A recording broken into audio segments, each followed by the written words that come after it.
y Después is a piece that I wrote, which I would translate into farewell and afterwards. I'm Adam Tully, I'm a guitarist and composer, and if you like what I'm talking about, like and subscribe. By the way, composers, guitarists, musicians in general, stick around, and I'm going to get into the nitty-gritty. I wrote this piece, I said I want to write trilonga, I want it to feel a certain way, and it ended up feeling, I don't want to say it felt sad, but it felt sad, and then it had these moments of light, and it was just this kind of, I think when you listen to it, it takes you on a journey that to me felt like loss. I lost my mother, and when I was finishing this arrangement, it was just a few months after her death, and she was very much there. And what had occurred to me is, you mourn something, and then what?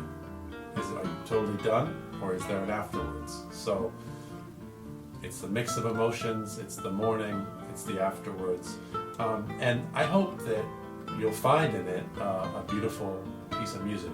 So give it a listen, and I'd love to hear what you thought. Okay, musicians, let's get into the nitty-gritty. There's a lot going on in this. First of all, trilonga. If you're not a tango musician, the milonga, more than just having 2 beats per measure, it's a song form.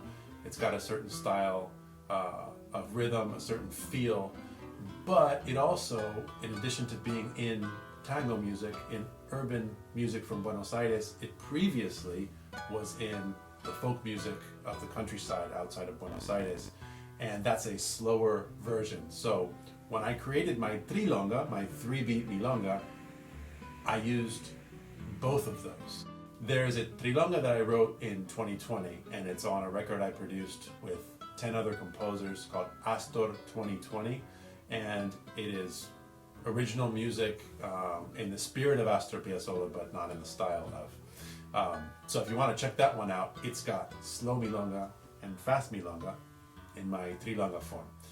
This one is only the slow version, and the other interesting thing about it is I use a scale, I use a mode that I derived. It could be thought of as a mode of the melodic minor.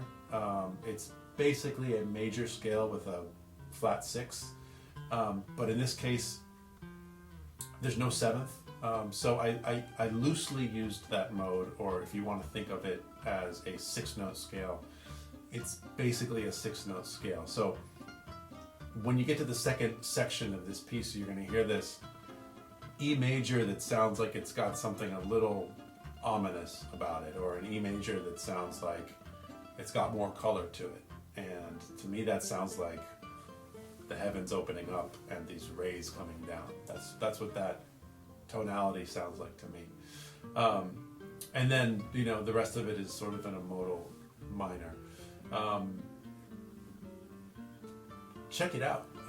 See what you think. Does it sound like it's modal? Does it sound like there's this strange harmony in it? Does it just sound kind of like major minor to you? I'd be curious to hear.